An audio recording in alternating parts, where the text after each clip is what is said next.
It's great to be back to Pokemon Radical Red, a brilliant game, and today I'm doing something that I've never actually done before. I've decided to do a Monotype run. Well, I wouldn't usually do this. Pokemon Radical Red is a rare exception where playing the game this way is actually very fun, because of the enormous amount of strategy and options, along with the very high difficulty of the game. The strategy and team building is what makes this challenge really fun. In this video I'll be doing a Mono normal type run. I did get this idea from Zwiggo, in which this video will be partially responding to.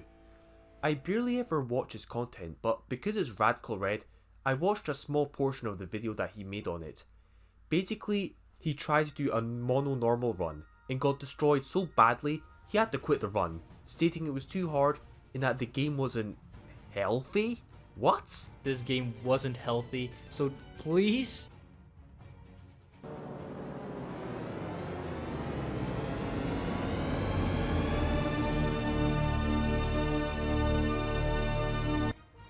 I mean, to be fair, Darkrai's and Kaizo probably isn't healthy, but Radical Red totally is. I strongly disagree with the casual mindset, along with all the dumb comments I got on my review of Radical Red from people who just didn't pay attention to the video. People who complain that this game is too hard to the point of being unfair, and that they can't be bothered to EV train, which is why they don't like the game. Which is not only a dumb argument, but it's just flat out wrong. Yes, the game is much harder than normal Pokemon games, but the game literally gives you everything you need to win. A massive pool of Pokemon, easily accessible competitive moves, great items, and faster ways to breed. From what I saw, Zwiggo quit his attempt, but he literally had no idea what he was doing, and no offense, but he was playing, well, badly. He clearly didn't read the changelog for the game, which the developer himself says that you're absolutely supposed to do just because of the sheer amount of balance changes this game has. Had he done so, he would have known that normal type Pokemon like Furret, Swellow and Girafarig are insanely buffed and incredibly powerful.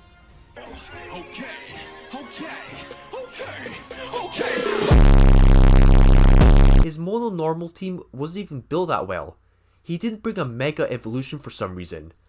Man, if only you could get access to a normal mega that's completely broken and meta defining, that would be good. Oh. And he didn't really bother to bring any specific counters to the difficult boss fights. And most importantly, he literally said that he didn't EV train properly as he didn't know how to do it, which is just baffling. First, he's a PokeTuber who specialises in Pokemon challenges, yet doesn't know how to EV train? What? Has this man never used Pokemon Showdown in his life? Second of all, expecting to beat this game without EV training is practically suicide. But third and most importantly, there's really no excuse for not EV training in this game, as the mechanic got buffed and streamlined to the point where flipping Donkey from Shrek can figure out how to do it.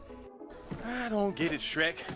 It takes literally 3 minutes of grinding just to max out one Pokemon's EV values completely. It's no time at all. The power items got crazy buffs, so you'll gain so many EV values. It's your own responsibility to make sure that your team is EV trained properly. But even if you're either too dumb or simply just not experienced enough to EV train, which is okay, did you know that you can actually Google how to EV train and literally learn it in like 2 minutes of reading? Now there's an idea. The main point is that this game is not unfairly hard like some people will make you believe. It's actually very streamlined and very convenient to play, and pretty fast too. But it just requires some strategy and preparation and some skill on your part. That's all. If you can't be bothered spending a couple minutes EV training, or spending a little bit of time just coming up with a better team, then that's on you, not in the game. It's just annoying when people blame their incompetence or lack of knowledge on the game, when it's really not his fault. To be fair, Zwiggo did admit to being a casual player himself, and admit that the game is great for competitive players, but just not for him, which there's nothing wrong with that. If you're a casual player, that's fine. I'm not roasting or anything. Well, maybe a little. Maybe he's got a small penis. Damn it, I need to resist the temptation to roast. Anyways, the moral of the story is that it's fine to be casual or competitive, just don't take shit out of context. So with that response done, I'm going to put some flex tape over Zwiggo's failed normal type run. So let's start my own run. The reason I was so interested to begin this with Radical Red is that Normal is the most diverse and fun type to use, with so many dual types to balance out your squad. It's also the most buffed type in this game by far, making it so fun as there's so much new stuff to play with that you couldn't really do before. Previous garbage Pokemon and just Pokemon that weren't viable like Girafarig gets flipping Parental Bond. Delcatty gets a small special attack boost along with a brand new ability which is basically huge power but for special attack. Good lord. Hell, its hyper voice attack is so loud that it can actually break the fourth wall and harm the viewer. I'll use it now. Sorry for the e-rape. Actually, not sorry. BITCH!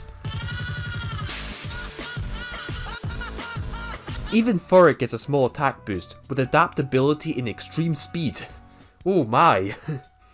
These are only a few of the changes. So many normal types have been buffed in at least some way. So I'll catch some good early normal types and prepare for the first gym. The main issue is dealing with rock types, but it won't be too bad as Brock is by far the easiest gym leader. There's already a large variety available, but the most important Pokemon to get is Bidoof and Sentret, Bidoof especially. It can easily solo Falkner by using simple defense curl followed by rollout to just sweep his flying types. Nice. But also Bibarel is vital for Brock. Water Gun destroys Onix, and with 5 other normal types in your team, Vulpix won't be an issue, so you just need a way to deal with a Alolan Geodude, which will be a lower level than you. Really, you shouldn't have much of an issue with this, so I'll just gloss over it. Even if you don't catch the normal raids, they're still worth it for the loot. But if you find a normal type in the Gigantamax raids, absolutely catch it as they have often great IVs. I remember to get a Furret afterwards, and this Pokemon is incredible early game, as it gets adaptability along with priority moves. The best thing was that this Furret had the move Covet as a learned egg move, so I can farm all the mushrooms I need along with having a pretty good normal type move early on. Hell, it and Bibarel were able to single-handedly beat the Rocket Admin. And now I've got an infinite supply of mushrooms, I can relearn all the moves that I need. Furret can get even stronger with Coil. I easily destroy the rival, and Misty honestly isn't hard at all, because you can get so many early game fully evolved normal types which are all very powerful, most of which have been buffed.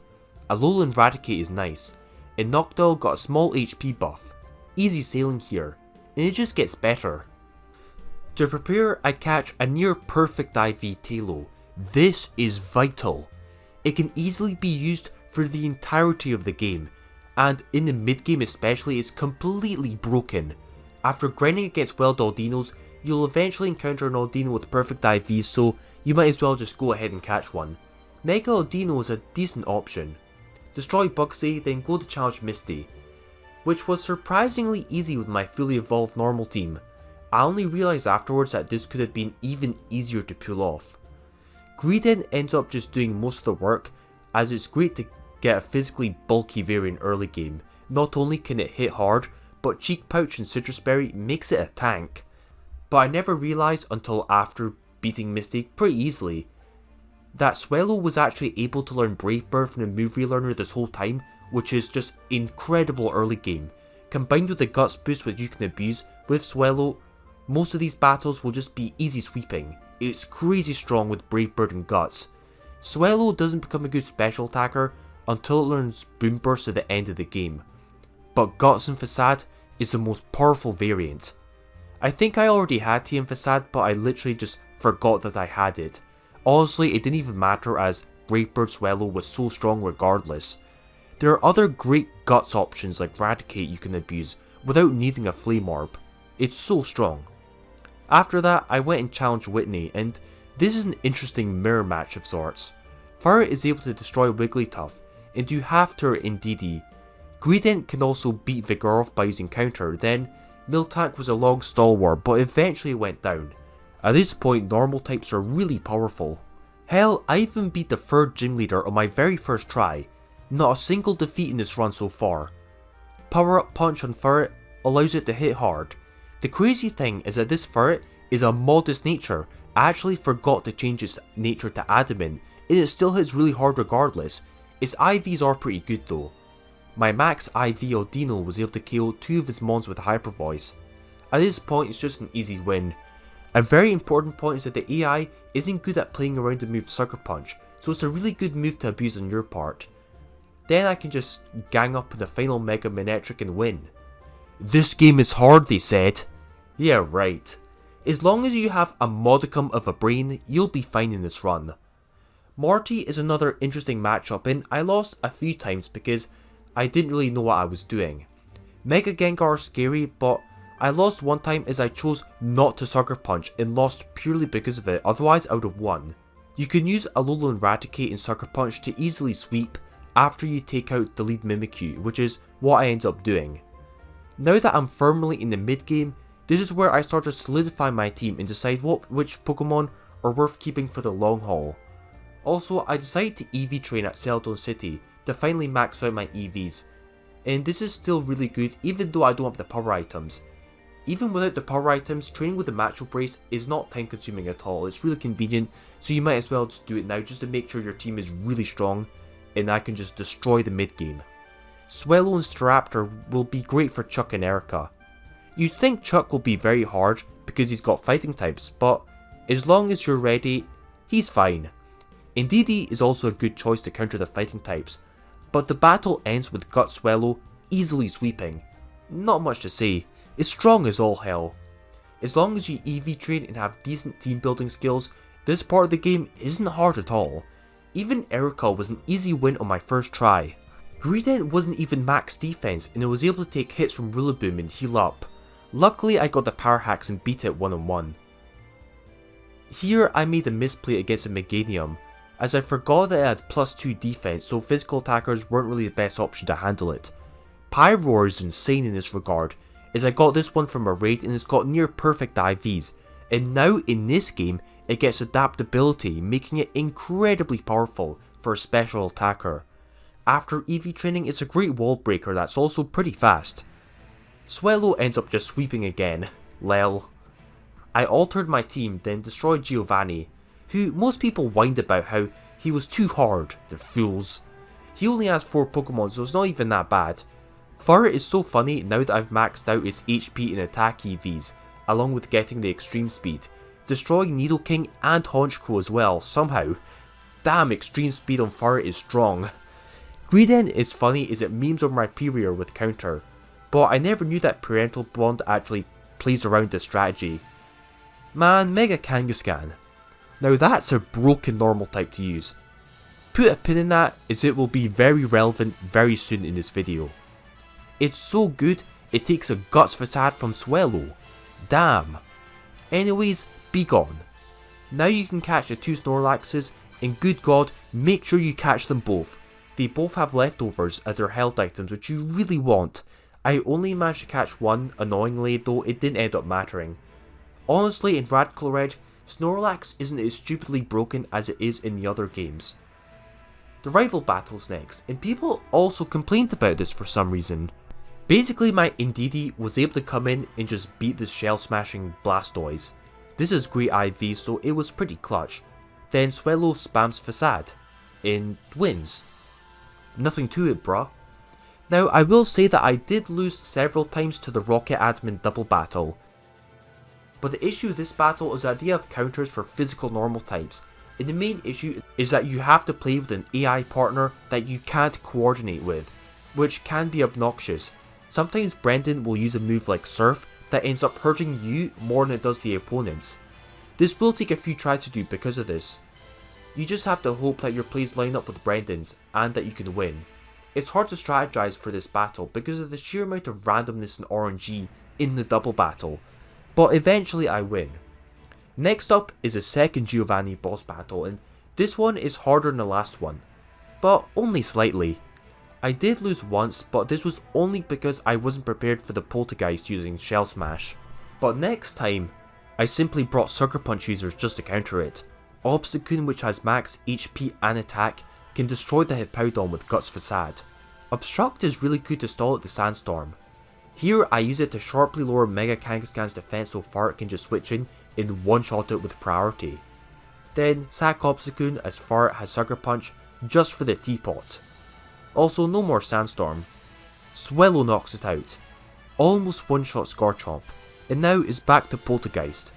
If you have multiple Sucker Punch users, you can easily guarantee super effective attacks on it, so you'll just win regardless. Not much to it. I brought Alolan Eradicate for good measure, just to ensure that I can stop this thing. Anyways, that's him down. Again. Bitch. Before I challenge Sabrina, I train up some new team members like Persian, and do some of the gym leader rematches, which I win all of them on my first try. The main addition to my team is Persian, and good god, this is amazing. I mentioned Delcatty earlier on, but that has nothing on this.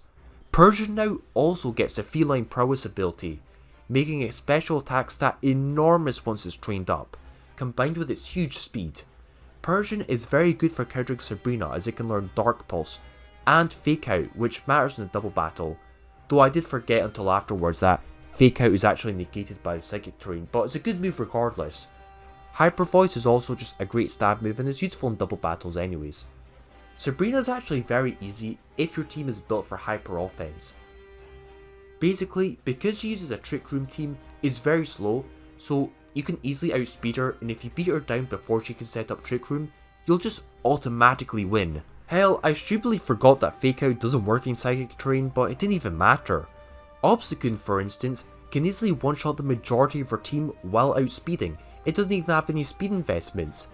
As you can see, she's just powerless to resist. Easy clap. Time to move on to Koga, and now I've got a Mega Ring. Time to get a broken Mega Evolution, and well, there are options like Mega Snorlax, Audino, which now is Regenerate, and Mega Pidgeot. It's clear that Mega Kangaskhan is supreme. It's even more stupidly broken in practice than it is in theory. You'll see very soon.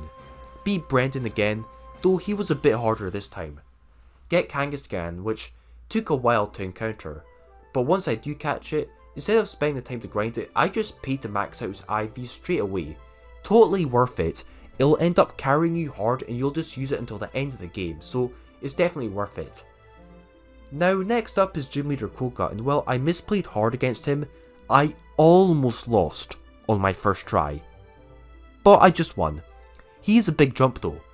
Focus Sash Girafarig wrecks Swellow. Damn, he's got an Ash Greninja. Scary, but Obstagoon can one-shot it, and it somehow one-shots the Exceligor with Sucker Punch. Now that was a surprise. So far so good. Oh damn, this Drapion has Wicked Blow. Strong as hell and... What? It's Scarfed? That was unexpected. Now my Swellow's down as well, this isn't good. My mistake was that I forgot to teach my Mega Kangaskhan return, as that would have actually been able to finish off the Drapion, but because of my misplay it couldn't, which was bad. And for some reason against Toxicity, I forgot to use Sucker Punch, which was also a big misplay on my part. This is bad. With only Pyroar left on my team, I really don't see myself winning. But wait, something happened. For some reason Koga switched out to Dragapult, which I was just able to beat with Dark Pulse. Then I was able to finish off the Mega with Adaptability Overheat. Oh baby, that was definitely a close one. But I'm still standing. And that right there was the hardest gym leader in this whole run by a big margin. It just gets easier from here on, but then ridiculously harder at the Elite Four, so I'll just blast through the remaining badges. I misplayed Mega Kanga, but good god, when you use it properly, it's broken. It's so insane. It's so broken that it feels almost unfair just to use it, even with the nerf to Parental Bond. Like against Jasmine, you'd think her Mono Steel team would be very hard, but no. Not with Mega Kangaskhan, it just doesn't care. With Power Up Punch, I gave it Drain Punch just for her, and with Sucker Punch and Power Up Punch and Drain Punch, it's a complete joke. Even Brock rematch can be swept with Mega Kangaskhan. Good lord. Blaine is next, and this is where Zwiggo rage quitted his run. And yet, if you are completely unprepared then, I understand how you would get walloped. But if you're built different like me, you'll win first try no problem. Tarkle is Pestgate, so I brought Bibarel to counter it. Jesus Christ, what is this? Bibarel, the thing is godly. Stealth Rocks and Rain Dance will gimp his team. I completely forgot that he had a Venusaur, Drats, and... What? His Typhlosion must have had like heavy boots or something to prevent the Stealth Rock's damage, so now it's at full health, it can still use its priority eruption and it still one-shots my Swellow even in the rain. Oh my. Persian can counter it with Fake Out and Power Gem, which is a nice coverage move. Kangaskhan just sweeps the last 3 Pokemon to easily win. Man, so much for being the hardest Pokemon game ever. If you seriously thought that Blaine was too hard, just wait till you see what the endgame is packing, because Blaine was just gatekeeping this whole time. The next series of Rocket bosses are genuinely hard to handle without some amount of RNG. First, you've got to beat both Rocket admins back to back without being able to heal. Both of them will have Mega Forms. Even though they'll only have 4 Pokemon each, you're still at a big disadvantage. I did lose several times here and was forced to change up my strategy a bit. Eventually I was able to beat the first admin with my team in good enough condition to finish off the second one. It did take a few tries though. However, the final Giovanni battles where the challenge really amps up. This was very hard as his team is insanely strong. Psychic Surge is such a big pain as you can't abuse Fake Out or Sucker Punch, which I really like doing until now. And having to team up with Lance can be really annoying as you just can't coordinate with him. Sometimes he'll make suboptimal plays. This needed several attempts to beat. I lost several times to the point where I had to change up my strategy. I needed to bring in a Choice Scarf Staraptor as it can outspeed his whole team, hit everything hard, and has Intimidate, though Reckless is arguably just as good. Eventually I found a way to win, though there will usually be some kind of RNG involved. Kangaskhan can one-shot the lead Tapu Lele. This time the Scrafty attacked Kanga instead of Lance's Dragapult, so that's good. Then I gave Kangaskhan Drain Punch instead of Power Punch specifically to use against Excadrill and Tyranitar. There isn't much advice I can give for this, just keep trying this battle with different combinations of Pokemon and movesets until something works. I was just glad to be done with this, to be honest. AI partners can be really annoying to play with. At least if it was like my own 6 Pokemon, I could come up with my own strategies to coordinate with my own Pokemon, but it's over now. All that's left before the end of the game is a final gym, and you'd think that this would be hard, right? But nah, not really. Wait, what the hell? That was kind of anticlimactic. With that, it's time to end this challenge by making my way to the Pokemon League and beating this game. There are some final preparations left to do, but I'll gloss over my rival battle now as we'll be seeing him again very soon anyways. Clear out Victory Road with only slight resistance, then I reach the Indigo Plateau.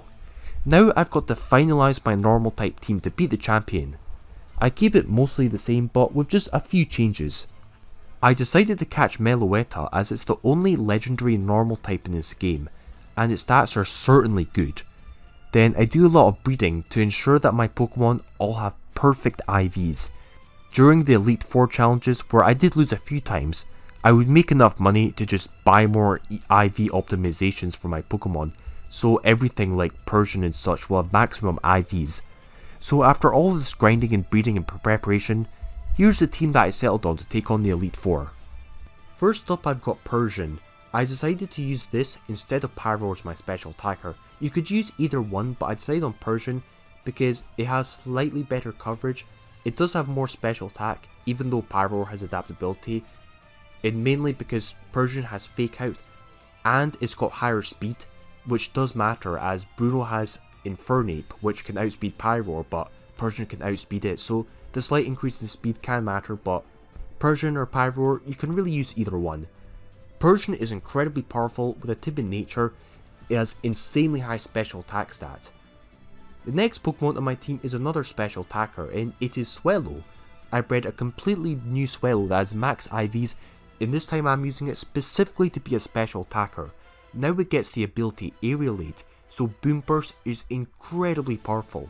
It's really fast and it'll be outspeeding almost anything, so I just give it Choice Spec as Boom Burst is a move that you'll be using the vast majority of times anyways. I made Swellow a special attacker because the next Pokemon on my team is Staraptor, and this time I'm using Intimidate. Staraptor with Choice Scarf is very powerful. It's extremely hard, it's got good coverage, it's got U-turn, and with Choice Scarf it can outspeed almost everything in Elite 4. So it's a very good physical attacker to have. It's also very good against Bruno, in some of Agatha's Pokemon, so a very solid option. Reckless can be good, but I do like Intimidate for the extra defense. The next Pokemon on my team, and this is a wild card. I definitely recommend this. I picked Ditto. It's Choice Scarf. This, as you will see, especially against Bruno, is incredibly powerful. It counters him completely, but Ditto's really good.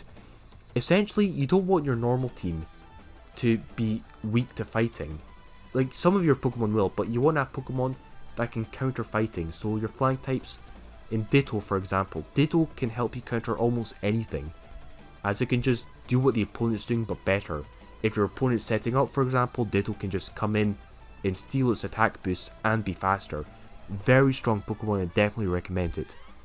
The next Pokemon, Mega Kangaskhan, you all know what this thing is. It's broken as anything. Nothing more to say. The final Pokemon, Meloetta. This is an interesting option as that most people never actually use this. It's a legendary, so its stats are really good. I use this as a max HP, max special attack variant, as its speed isn't that high and it's going to get outsped anyway, so if you give it a little bit of bulk, it can at least take a hit. It's got pretty good coverage options, and I decided to use Leftovers, Protect and Calmine, so it can be offensive and it can somewhat set up and take hits at the same time. Also, normal psychic dual typing is very good, and Meloetta is probably the best. It's better than Oranguru, Indeedee and Girafarig. It is very good for countering Bruno, and it's also good against Agatha, as you can use super effective Shadow Balls and Psychics. But yeah, that's pretty much my team. Time to challenge the Elite Four. So I'll say up front that the first 3 Elite Four members are not significant threats. They can be tricky and do require skill, but more often than not, this team will beat the 3 of them.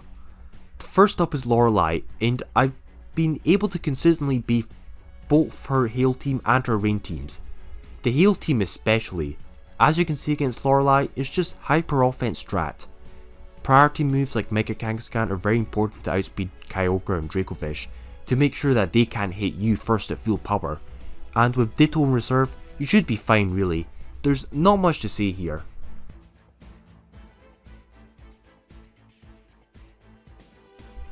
Bruno, however, is a really funny battle, and you'd think this would be absolutely dreadful matchup. But no, there's a strategy to easily beat him like 95% of the time. I always lead up with Staraptor as it can weaken his lead Pokemon, and it can always U-turn to something else as I know that it's focus sashed. This time I go for Ditto, and deal some damage with his own Infernape, but I end up getting absolutely destroyed by his ace Pokemon Zacian.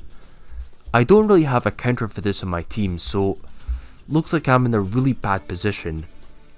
But wait, next time however I came up with my super cheese strategy to easily destroy him. Start the battle with Staraptor, and just Brave Bird everything.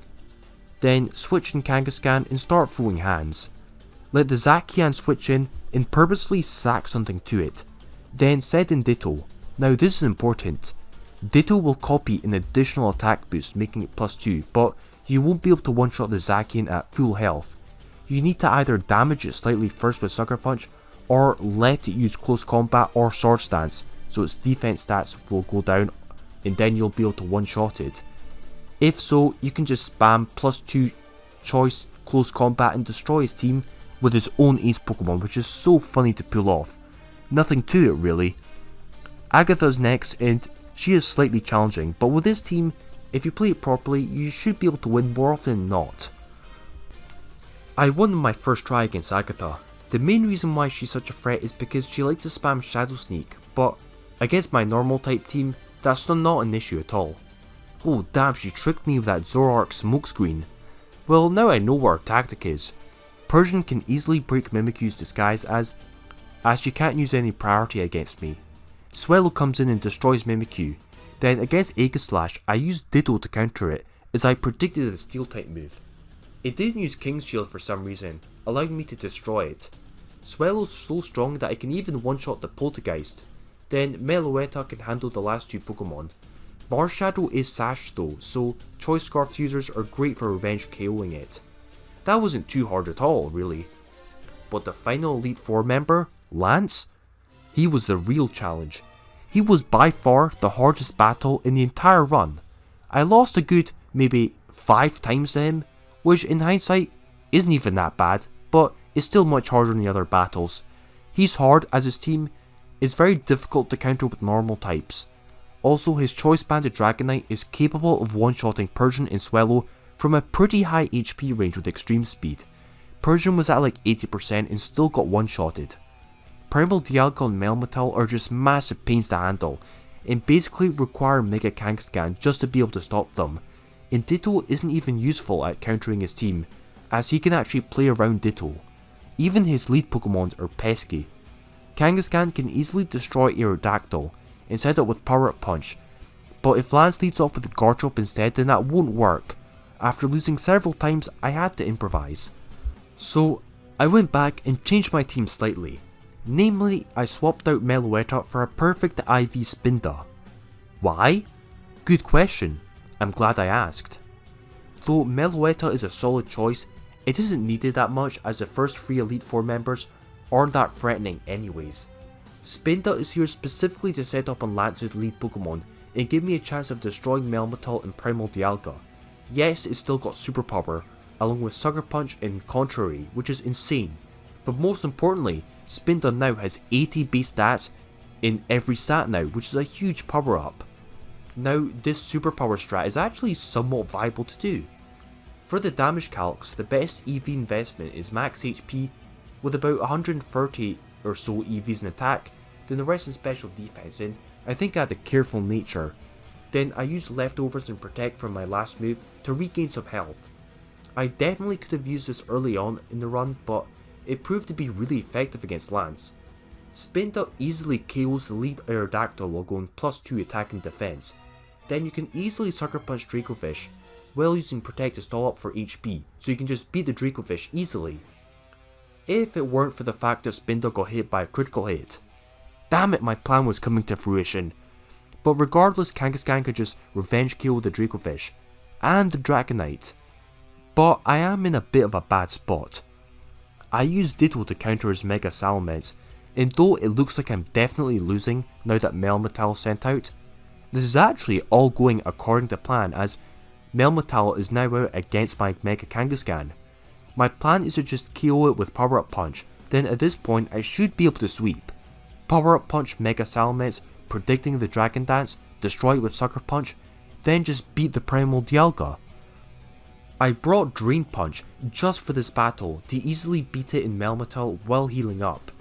While this battle was hard, after coming up with a plan, it's not the hardest thing ever, it's really not. And with that, the hardest battle of the run is now over. I did feel really anxious about battling the champion because I didn't want to have to go through the Elite Four challenge all over again. I don't save reset for each Elite Four member as I think that cheapens the experience. A lot of YouTubers do, which I think that would only diminish the only moderate challenge even more so. But here's the final battle of the entire Monotype run. My first and last attempt. Cue the montage.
That was surprisingly anticlimactic to beat.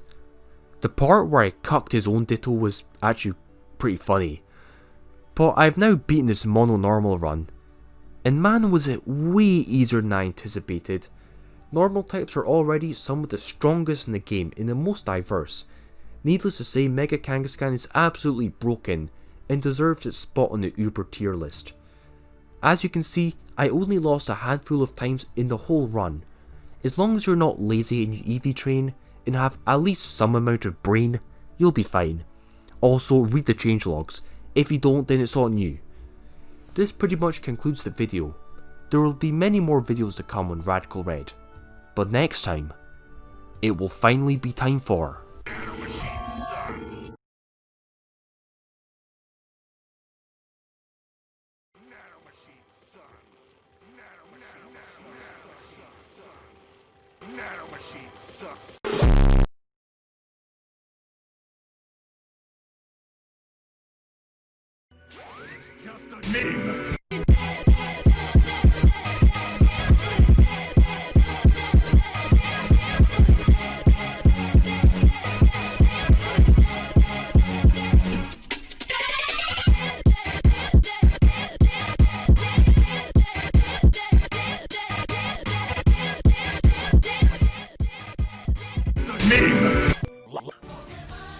Meme style.